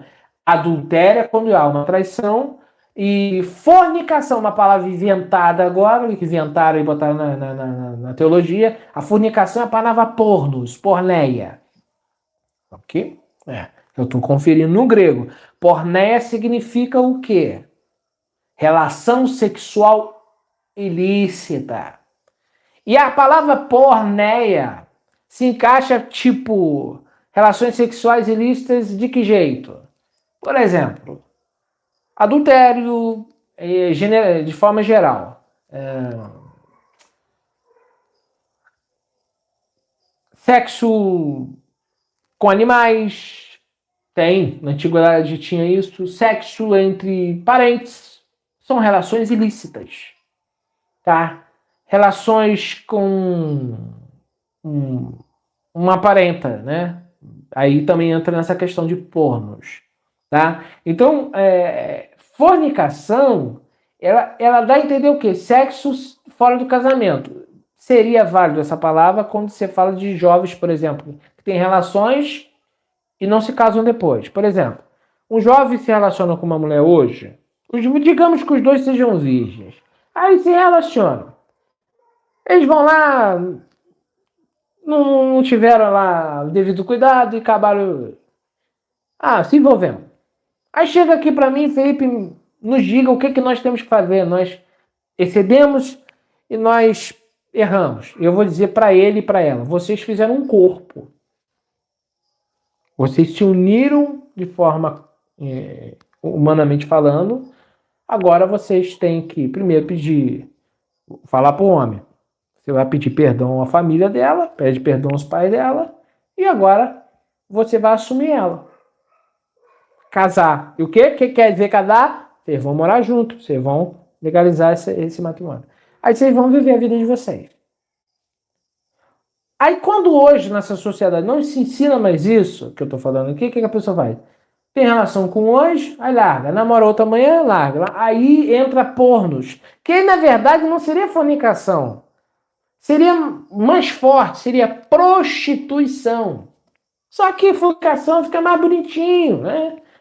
Não pega tão pesado. É prostituição, meu irmão. Tá com hoje, outra amanhã, é prostituição. Só que estão querendo melhorar aí a linguagem, entendeu? Então, veja.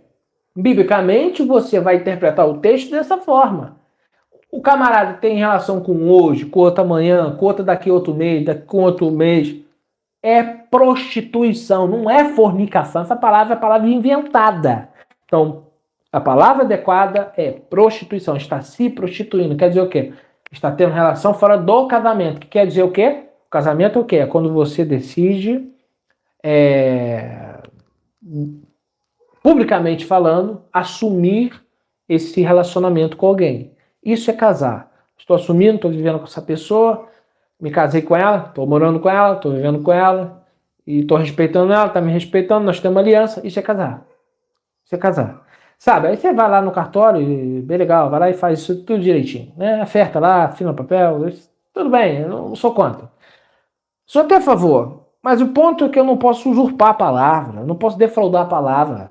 Sabe? Então, aqui qual é o problema de tudo hoje? As pessoas hoje, elas não entendem que a Bíblia tem só o Novo Testamento, textos duvidosos, textos verdadeiros, mas tem 2000 anos. Tá? Um outro ponto. Os textos mais antigos, né? Nil Gomes, amém, irmã Nil? Que até nos abençoe. Tá bom? Muito grato. Então, o que acontece? Os textos mais antigos, eles são mais difíceis também, mas existe a interpretação. Você já viu que a maioria das doutrinas do cristianismo é baseada em erros de tradução ou interpretação errada? Por exemplo, Isaías 7, 14.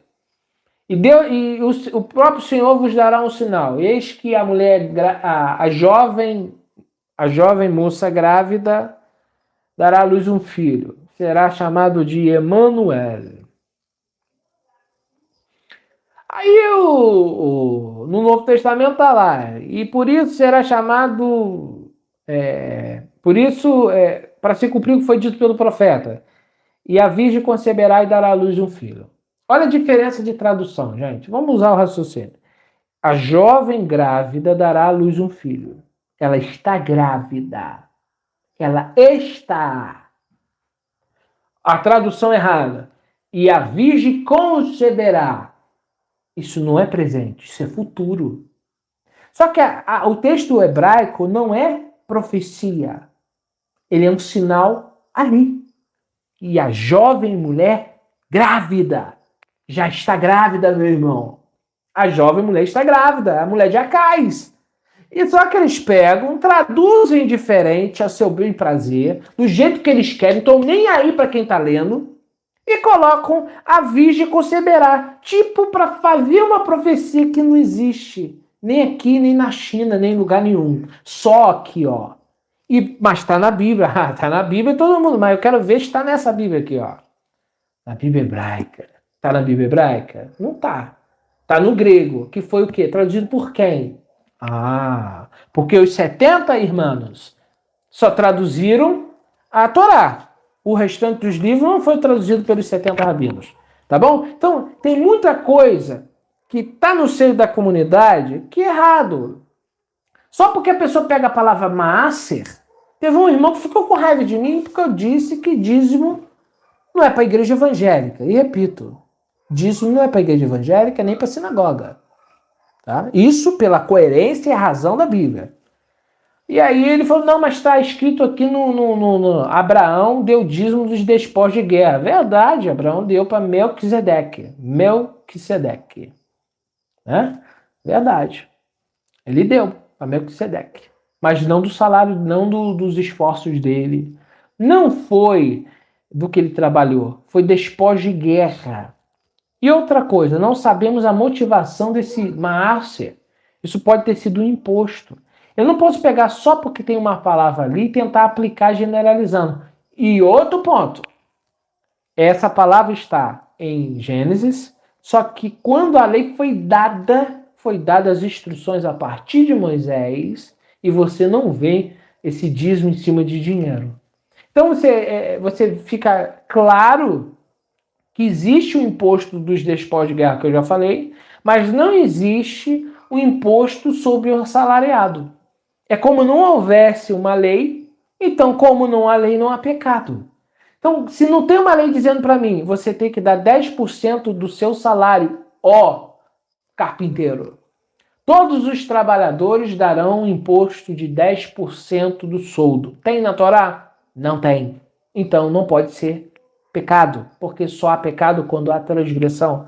Vocês compreendem? É a razão. Você está lendo uma Constituição israelita. Existe a Constituição brasileira e a Constituição do povo de Deus era essa. Então não há pecado onde não há pecado. Só há pecado aonde há pecado. E pecado é o que a Torá diz. Então você não pode criar um método de pecado só para você querer dar para a sinagoga 10%. Então, se estão pedindo 10%, se quer se ensinar o dízimo, qual é a melhor coerência? Olha, gente, é igual a festa bíblica. Eu sei que eu estou passando de 1h20, mas é importante falar desses assuntos. Por exemplo, quando vão falar de Pessa, Shavuot, Sukkot, e muitos messianos falam que estão comemorando, eu digo o seguinte, eu não estou comemorando a festa bíblica. Não, não. Eu estou sendo honesto. Eu estou fazendo um cerimonial em lembrança da festa. Primeiro, não existe Pessa fora de Israel. Segundo, não existe Pessa sem Corban, que é o sacrifício. Terceiro, esse é o mandamento que a Torá diz, se cumprirá quando vocês entrarem, comemorar no deserto e depois vocês vão comemorar lá na terra prometida.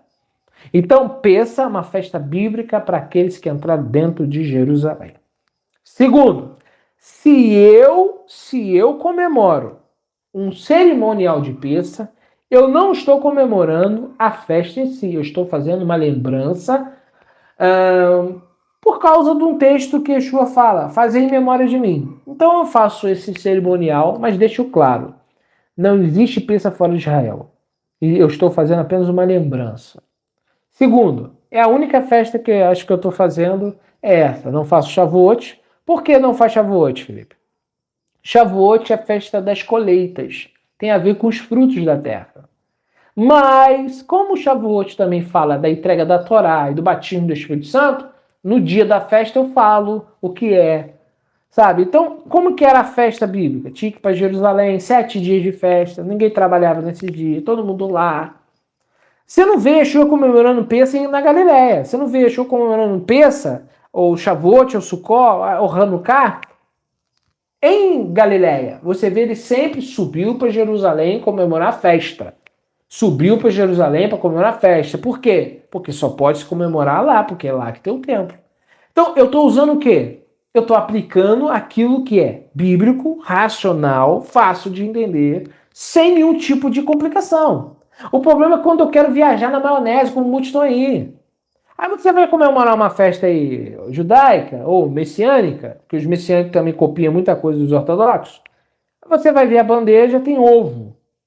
E eu disse uma vez que eu não vou fazer um cerimonial com ovo, porque eu fico grilado. Eu fico assim, peraí, por que que o ovo em Pessa, se os católicos fazem ovo de chocolate na Páscoa? E o ovo vem lá da Babilônia, a simbologia aí de fertilidade. E lá tinha uma lenda que o ovo caiu do céu, e um monte de lenda. Por que que eu vou comemorar? Porque os judeus dizem que o ovo é vida. Bom, tudo bem, o ovo é vida, o ovo vai gerar uma vida. Tá, é muito interessante, mas aonde está o mandamento que eu ponho o ovo em Pessa? Tem? Não tem. Então por que que eu sigo? Porque o judeu cega. Mas o que que eu tenho com isso, irmãos? Sabe, aquilo que eu vejo que não tem, para mim, coerência, não vejo Bíblia no negócio, Eu fico assim. Por exemplo, aqui perto de mim tem um talit, ele tá de enfeite, porque eu acho bonito, porque eu gosto. Mas o mandamento da Torá, para nós judeus, é o quê? É essas franjinhas, que é o tzitzit. Se eu botar esse aqui no meu ombro, tem que ter uma lógica. Qual é o ensinamento? A minha roupa aqui, eu tô com uma blusa, que ela é redonda. Ela é toda redonda. As roupas israelitas tinham 4 cantos. Então aqui foi inventado esse talit para quê? Porque está escrito lá, colocarás nas pontas. Do quê? Na ponta de cá, na ponta de cá, na ponta de lá, na ponta de lá. Então você tem 4 cantos. Então você tem que colocar o tzitzit de um lado, tzitzit do outro, tzitzit do outro, tzitzit do outro. E o tzitzit é essa franjinha aqui. Fácil de entender. Como os judeus eles se deslocaram da terra deles para outros países, onde eles foram, as roupas tinham modas e eram diferentes. Então eles tiveram que fazer adaptações. Eu vejo coerência. Eu vejo lógica. Então eu não rejeito. Mas aquilo que eu não vejo lógica, coerência, eu não sigo. Eu não sigo simplesmente porque os judeus seguem. Eu leio, vejo qual é a lógica deles. Por exemplo, às vezes eu uso um chapéu. Tem um chapéu ali, tem boné. Tem dia que eu não quero usar. Eu quero mostrar para vocês que eu não sou religioso. Eu sou uma pessoa que busco ler a palavra e fazer as coisas com coerência. Quando eu boto o chapéu na cabeça, eu entendo que o sacerdote, por exemplo, tinha, né, uma cobertura. E entendo que tem uma lógica na cobertura. Deus está acima de nós. Mas tem dia que eu não uso. Não quer dizer que eu sou irreverente. Sabe? Por que eu deixo a barba? Além de tudo, por ser mandamento de Deus, eu vejo que tem uma lógica da própria natureza. Por que não nasce barba em mulher? Porque na mulher não tem hormônio masculino. Quando uma mulher ela quer ter barba, o que ela faz? Ela injeta hormônio masculino, vai nascer barba. Você não sabe isso, não? Já teve mulheres que injetaram, mulheres que queriam virar homem, e elas injetaram, então usaram hormônio masculino. Então não tem na mulher esse hormônio. Se ela quiser ter barba, ela vai ter que utilizar desse hormônio.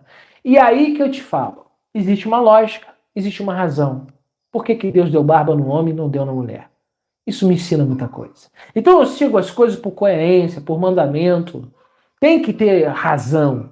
Sabe, tem que existir uma regra bíblica, tem que existir um mandamento. Esses dias eu estava vendo um comercial na TV, um pastor do chapéu, ele falando o seguinte: não, é Deus ama aquele que dá com alegria. Deu oferta, mas peraí. Quando você vê o contexto de Coríntios, Paulo está fazendo uma coleta, não é para a igreja, templo. Paulo está fazendo uma coleta que ali você não vamos chamar de terumá. Ali se aplica tzedakah. Por quê, Felipe? Porque aquela coleta ali vai ser destinada aos pobres da Judéia, não para a manutenção da comunidade, para a congregação prédio, por exemplo. Por exemplo, aqui eu tenho luz e internet.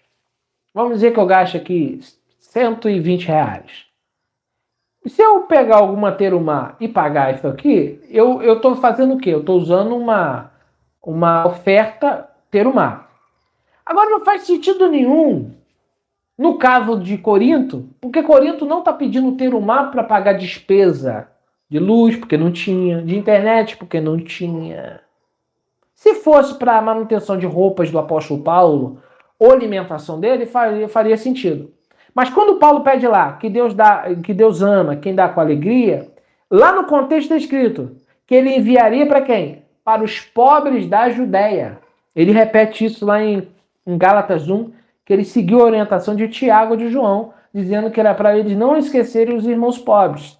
Então você observa que as coletas de Paulo não tem nada a ver com essa colinha de hoje da igreja, não, irmãos. A coleta de Paulo em 1 Coríntios tem a ver com arrecadação para tzedakah, igual eu faço. Eu chego lá para os irmãos, ó, temos uma família aqui para a gente assistir. Vocês podem ajudar? Aí os irmãos vão me enviam recursos e eu tiro foto de tudo. Né? Vou lá, eu mesmo, muitas das vezes vou e faço a compra, levo para a pessoa. Isso é tzedakah. Eu fiz uma coleta igual de Paulo. Por quê? Para ajudar uma família. Sabe? Então, isso não tem nada a ver com o ter humano, é com o dízimo.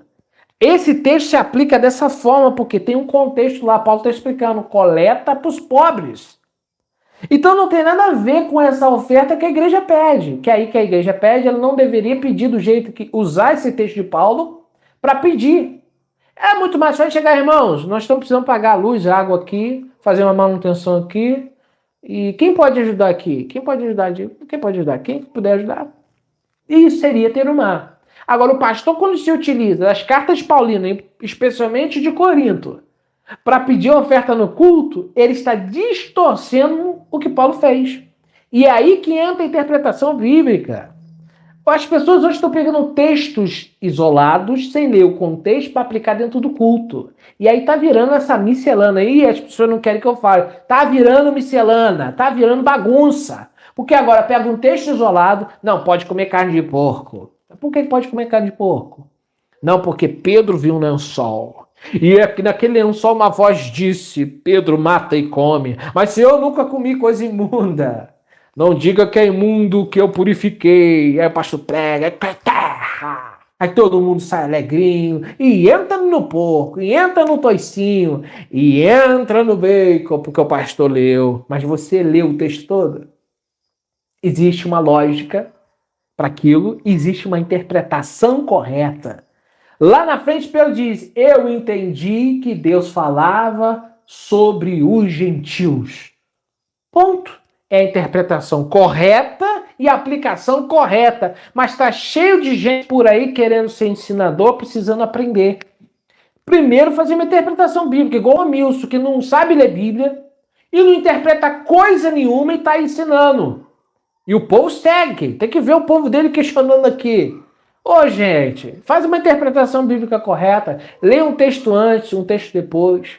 Aplica o texto. Eu já cometi erros de interpretação, muitas das vezes, por não ter tido o devido lugar, o cuidado, na verdade, de ler. Então a gente precisa ler antes, depois. Eu já ouvi pessoas da igreja evangélica dizendo, o camarada está lá no adultério, e ele diz assim, ó, Deus não levou em conta o tempo da ignorância, tá em Atos. Tá em Atos. Tá vendo? Eu estou em pecado, mas Deus não levou em conta. Deus não levou em conta. Qual é o texto, irmão? Lá, Atos 17, 30. Deixa eu ler aqui, então. Aí você pega a Bíblia, vamos ler aqui, vamos ler. Eu leio na tua Bíblia, para você não falar que é a minha. Olha só. Ora, não levou Deus em conta os tempos de ignorância. Poxa vida! Não é que é mesmo, mas só que tem ali, ó, ponto, vírgula. Já viu lá, ó, pontinho, a vírgulazinha? Segue-se o texto. Agora, hoje, agora nesse momento, notifica aos homens que em todas as partes se arrependam. Sabe o que significa isso? Deus notifica você agora. Largue isso. Abandone isso. Deixe isso.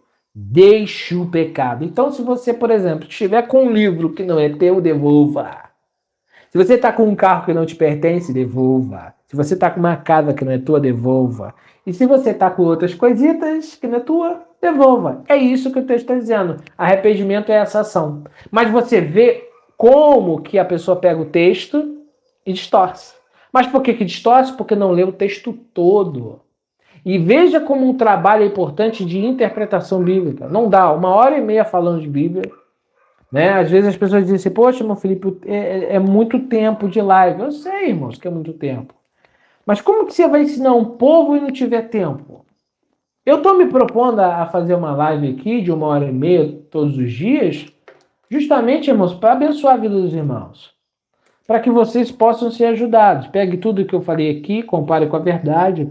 Porque a Yeshua falou, conhecereis a verdade vos libertará.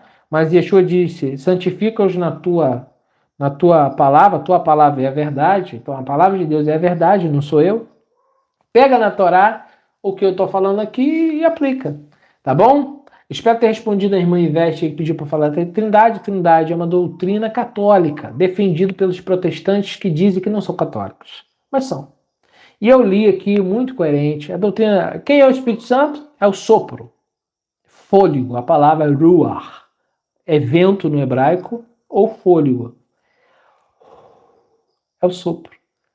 Um dia eu pedi a Deus para me arrebatar, eu queria nos céus. Aí Deus falou que não. Mas eu sou bem curioso, né? Falei, poxa, Senhor, eu queria pelo menos saber como é que é isso aí. Me arrebata aqui dentro de casa mesmo, só para eu ver como é que é. Sou bem curioso.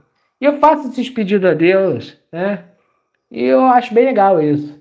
E um dia eu estava deitado ali, na minha cama, daqui a pouco vim parar na sala. Só que eu olhei para a sala estava sem porta, tinha uma televisão da antigona, daquelas de tubo antiga, não tem esse tipo de televisão. E estava tudo fechado, não tinha uma porta. E eu comecei a flutuar, irmãos. Falei, e agora eu vou ser arrebatado. E veio aquele friozinho na barriga, mas eu estava dentro do arrebatamento. Quando eu fui chegando no telhado, que minha cabeça ia pegar no telhado, né, pela distância, eu abri o olho na cama. Ah, agora eu sei o que é arrebatamento. Tudo a gente tem que pedir a Deus, questionar, perguntar. Agora imagine, eu saí do meu corpo. Eu estava na sala. Meu corpo estava no quarto. Eu fui parar na sala. Tinha dois ali de mim? Não. Eu estava deitado na cama, no quarto, e meu espírito foi para a sala. Agora, Espírito Santo. Agora, como que você vai entender agora? Olha o exemplo que eu estou dando. O meu espírito foi para a sala. Meu corpo ficou no quarto. Olha a ideia. A Bíblia diz em Gênesis 1, Ruach Elohim. Tem outro texto que diz assim, Ruach Yahweh. No Novo Testamento é exclusivo, Ruach HaKodesh. Por quê? Porque os judeus não falavam mais publicamente o nome de Deus. Então eles preferiram tirar o tetragrama e colocar Kodesh. Então eles preferiram colocar o artigo definido, Ruach HaKodesh, para se referir ao Espírito de Deus sem falar o nome dele. Simples. Contextualização. Então por isso que os evangélicos falam que o Espírito Santo é a terceira pessoa da Trindade, porque não sabem que o Espírito Santo, na verdade, é o Espírito de Deus. Lembra? Meu espírito estava na sala, meu corpo estava no quarto. Espírito do próprio Deus. Deu para entender agora? Então não adianta os evangélicos criar historinha, ficar inventando. Ruach HaKodesh, existe artigo definido, que é o H no hebraico. Ruach HaKodesh. Tá bom? Então por que o cristianismo, então, irmão Felipe, criou tantas doutrinas estranhas, sem coerência, sem razão? Por falta de Torá. Eles abandonaram os ensinos da Torá, abandonaram. Na verdade, acho que eles nunca se uniram, os judeus, para aprender Bíblia, né? E, na verdade, eles queriam fundar uma nova religião, eles mesmos mandar, criar, inventar. E é isso que aconteceu. Hoje, todo mundo, no meio evangélico, por exemplo, existe vários tipos de denominação, cada um querendo ditar as suas regras. Então você observa, estou terminando já, que existe uma falta de conhecimento de hebraico. Muitas coisas que eu tirei de confusão foi a partir do hebraico. Como que eu descubro o que é o Espírito de Deus? Ruach HaKodesh. Você encontra isso no livro de Isaías. Tem lá uma vez, Ruach HaKodesh, Ruach Adonai. Quando você vê, por exemplo, Beit HaMikdash, Casa da Santidade, ou Templo de Salomão, você já ouviu isso? Mas o que diz lá no texto de Crônicas? Se você ler em hebraico, vai estar Yod Rei Vav Rei, tá? Vai estar Beit Yod Rei Vav Rei. E aí você traduz literal. Casa de Yahweh. Só que os rabinos, depois do cativeiro babilônico, pararam de falar o nome do Eterno. Eles não vão falar o nome do Eterno no meio dos pagãos. Então vamos ocultar.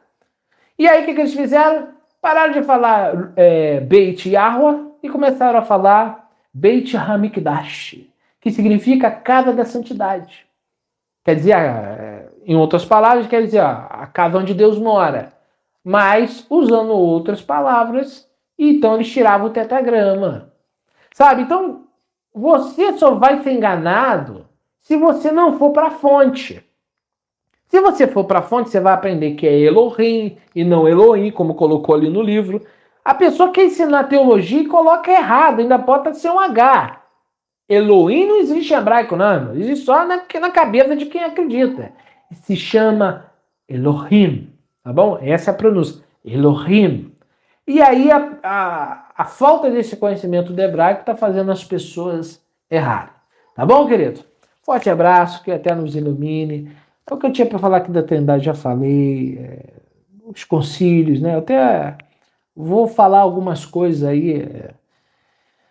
Daqui a algum tempo tô com o material chegando aí para mim poder estar falando um pouco mais sobre essas doutrinas aí da igreja, tá? Então, quando eu falo essas doutrinas da igreja, gente, eu falo com respeito, tá bom? Eu estive lá, eu respeito todos eles, tá bom? Agora, eles têm que olhar o meu lado, tá bom? Meu lado é expor a verdade da Bíblia e aplicar em minha vida.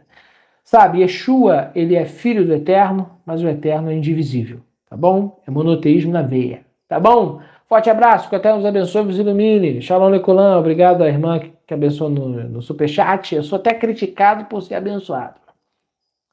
Tudo eu sou criticado. Eu sou criticado pela barba, eu sou criticado por ser calvo. Ah, tá crescendo cabelo, irmãos, olha só. Hã? É criticado por tudo, é criticado por vídeo ser grande demais, é criticado por vídeo ser pequeno demais, é só criticado porque é monetizado, só criticado, critica tudo. Poxa vida, a mim tá aqui, poxa. Eu queria você criticar falando que eu tô falando mentira. Pô, você tá falando mentira, a tua mentira é essa, essa e essa. Fala pra mim. Igual eu vou falar do nome Al. Sabe, eu vou terminar agora, irmão. Mas, às vezes tem gente que me xinga aqui no YouTube. É só porque eu não concordo com Yal. Por que Cunha você não concorda com Yal? Porque o hebraico existe letras que são na garganta, elas têm um som aspirado aqui, ó. Ruach, ruach, ruach. Tem um CH no final. Por exemplo, Haim, Hormar, Hormar. Rose, Rose. Rose é inglês, mas é gutural.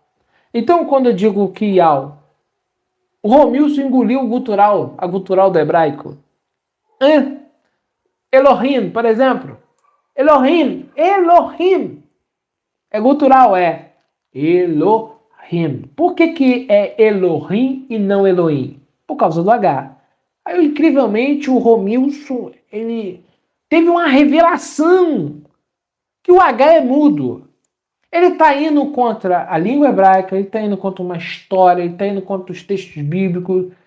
Sabe, o judeu, quando vê isso, deve rir muito. Deve falar, poxa vida, você está fazendo um papel bom para a gente, já que a gente quer ocultar o nome de Deus, você está fazendo um papel para nós. O Romilson, na verdade, está ocultando o nome de Deus. Ele pode estar falando na forma grega.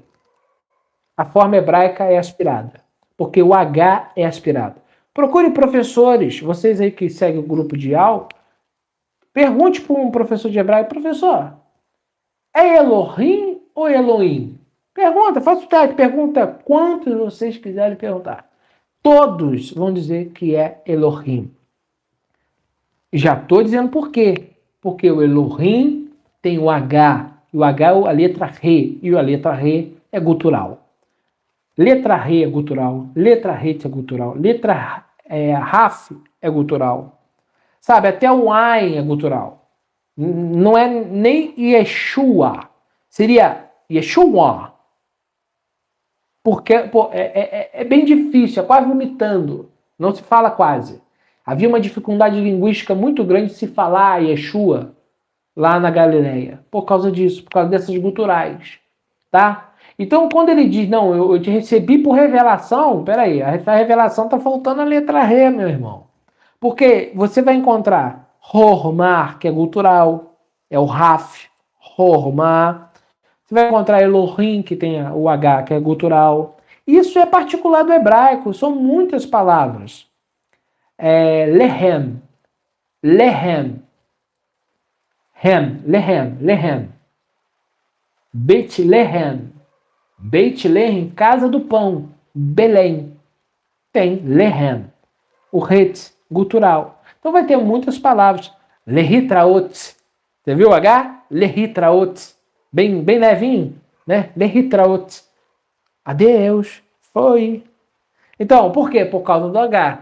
Então, quando a pessoa chega, quer ensinar, e tem uma multidão seguindo ele, eu fico vendo, o povo não pega uma gramática para ler, o povo é umas coisas estranhas. Não vai estudar com quem conhece hebraico. Sabe o que eu fiz quando eu quis estudar hebraico? Ainda estou estudando, e eu acho que eu vou estudar a vida inteira, porque quase não sei nada de hebraico. Mas quando você para observar, a primeira coisa que eu fiz foi comprar uma gramática. Eu comprei a gramática de Gordon, não muito satisfeito. Comprei o hebraico sem professor, não muito satisfeito. Comprei hebraica aramaica, não muito satisfeito. Comprei outra gramática. E sempre eu tenho aqui uma coisinha. Aí comprei um outro livro enorme de hebraico, comprei um dicionário de hebraico, comprei outro dicionário. Por quê? Material, biografia. Eu estou buscando fontes que me digam a verdade. Aí qual é a argumentação do falacioso? O hebraico foi mudado. É a mesma coisa que fez a igreja. Para dar desculpa, vem com conversa fiada. Sabe, o hebraico não foi mudado só a imagem. De vez de ser desenho, mudou a grafia, irmãos. Sabe, como que era a letra R no hebraico? Vamos lá. É simples, gente. É um bonequinho, ó, letra R no hebraico. No pictográfico. Aí vamos lá, letra R. Aqui, eu não sei se está diferente, está espelhado. É letra R, ó. Eu acho que está espelhado. A letra R. O som é o mesmo, gutural, só que muda. Antes era um homenzinho, era pictográfico, era um homenzinho, gente. Manda o Romilson estudar, gente. Para com isso, tá? Então, por isso que as pessoas começam. Todo mundo tá falando na internet. Porque o hebraico antigo foi mudado. Porque o hebraico antigo foi mudado. Porque o hebraico antigo foi mudado. Por quê? Aí você vai ver as mudanças. Vai lá no Jeff Aben, especialista no hebraico. Elohim possivelmente tinha um Vav. O Vav Rolem. Por quê? Porque não tinha o sinônimo sorético. Então, por exemplo, palavras que precisavam do som do O tinham um Vav. Por quê? Porque era o Vav, era uma auxiliar. Ela se passava ela é uma letra, é uma consoante que se passava ali. Quando estava ali, o leitor sabia, tem um O aqui ou um U. Então aqui é Elohim. Então tinha um Vav. Então essa alteração não mudou a pronúncia. Quando a pessoa começa a falar uma coisa, mas não tem base, mas por que eu sei o que eu estou falando? Porque eu fui pesquisar. E você vai pesquisar que tinha palavras que tinha Vav. Né? Tinha Vav. Então, fica fácil quando você começa a pesquisar e saber. Ou é possível que a Bíblia foi alterada? Aí é outra história. O hebraico ser mudado é uma mudança, vamos dizer, da gramática. O próprio português mudou. Ou se você for ver, farmácia era com PH. Mas você fala farmácia ainda. Então, quando você vai ver, todas as línguas, elas foram o quê? Mudando o seu método de gramática. O hebraico também muda. E é simples, as coisas vão se evoluindo. Shalom numa época quer dizer paz, outra época quer dizer olá, e cada tempo é o seu tempo. Por isso não é fácil lidar com isso. Tá bom, queridos? Eterno abençoe a vida dos meus irmãos. O Eterno vai abençoar todos vocês. Shalom Lecolan, a paz do Eterno. Fui. Amém? Compartilhe esse vídeo aí com seus amigos. 2 horas falando desses assuntos. Você foi edificado? Compartilhe aí no seu zap. Fica com vergonha não. Tá bom? Fica com vergonha de botar no seu status não, lá no seu Facebook. Passou uma meia horinha aí, ó, mandando lá no chatzinho lá, ó, os parentes. Você vai comprar briga, hein? Se você tiver coragem de mandar essa live para alguém, muita gente vai gostar não. Mas pelo menos você vai fazer a sua parte. Tá bom? Um forte abraço, que o Eterno vos abençoe. Em nome de Yeshua.